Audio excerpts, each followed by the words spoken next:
membahas lebih dalam terkait kasus ini, kami juga sudah terhubung dengan Siti Nadia Tarmizi, Kepala Biro Komunikasi dan Pelayanan Publik Kementerian Kesehatan.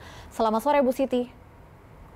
Selamat sore, Mbak Stefani. Salam sehat. Salam sehat. Bu Siti, apa hasil pemeriksaan awal atau sejauh ini informasi yang sudah dikumpulkan Kemenkes terkait kasus ini? Iya, tentunya kita cukup prihatin ya dengan adanya kasus ini. Pertama, kalau kita lihat kasus ini tentunya harus dimulai dulu dengan kajian atau klarifikasi dari rumah sakit yang bersangkutan.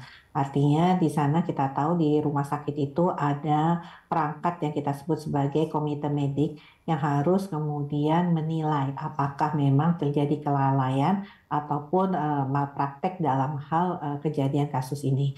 Kita tahu bahwa perlu dilihat apakah memang standar yang dikerjakan dalam pelaksanaan baik itu mulai dari operasi, kemudian dari pasca operasi, itu juga sudah dilakukan sesuai dengan standar etika dan profesi.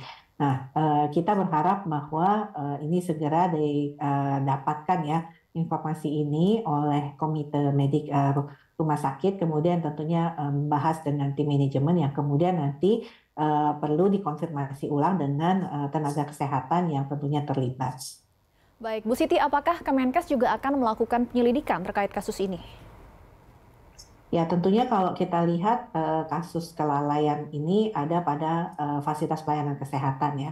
Jadi pertama tentunya tempat di mana kejadian tersebut harus dilakukan tadi audit mengenai ataupun pengkajian apakah memang terjadi kesalahan malpraktek yang sengaja ataupun juga kelalaian. Yang kedua nanti bisa dilakukan oleh para ahli ataukah rumah sakit ini bisa juga mengajak organisasi profesi untuk kemudian melakukan penilaian. Jadi kita tahu bahwa kewenangan terkait hal-hal seperti ini tentunya sudah ada mekanismenya dan ini adalah otonomi daerah daripada masing-masing fasilitas pelayanan kesehatan. Jadi dalam hal ini Kementerian Kesehatan tidak ikut serta dalam kasus-kasus yang terjadi di masing-masing fasilitas pelayanan kesehatan. Apalagi kalau kita lihat bahwa Vaskes ini adalah fasilitas pelayanan kesehatan yang tentunya bukan di bawah Kementerian Kesehatan secara langsung. Jadi bukan Kemenkes yang akan melakukan penyelidikan, Bu Siti. Siapa yang harus melakukan audit dan pengkajian yang Anda sebutkan tadi? Komite medik ya, dalam hal ini kita tahu bahwa kita sudah punya aturan ya terkait tentang profesionalisme seorang dokter ataupun juga seorang tenaga medis dan tenaga kesehatan itu kalau dia melakukan ataupun kemudian ada yang terkait kalau kita bicara mengenai tindakan profesinya. Jadi kita tahu ya tanggung jawab daripada rumah sakit itu termasuk juga melakukan penyelesaian kasus-kasus yang mungkin diduga kelalaian ataupun malpraktek ya, di mana itu adalah tempat bekerja si tenaga medis atau tenaga kesehatan yang memberikan pelayanan medis tadi.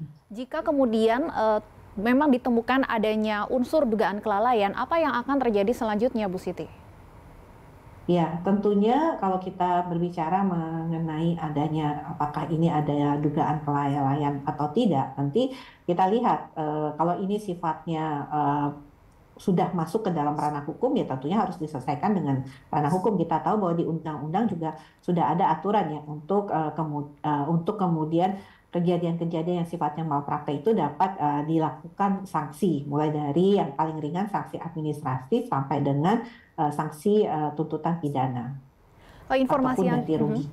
Baik, informasi yang kami terima, dokter yang menangani kasus ini juga sudah dipanggil oleh Dinas Kesehatan setempat. Ada koordinasikah dengan pihak Kementerian Kesehatan, Bu? Ya, sampai saat ini kita percayakan tentunya Dinas Kesehatan sebagai penanggung jawab wilayah kesehatan di sana itu yang akan melakukan dulu ya hal-hal yang perlu diklarifikasi ataupun juga hal-hal yang butuh informasi atau kajian lebih lanjut. Baik, kita tunggu kelanjutan dari kasus ini. Terima kasih Bu Siti Nadia Tarmizi, Kepala Biro Komunikasi dan Pelayanan Publik Kementerian Kesehatan. Selamat sore.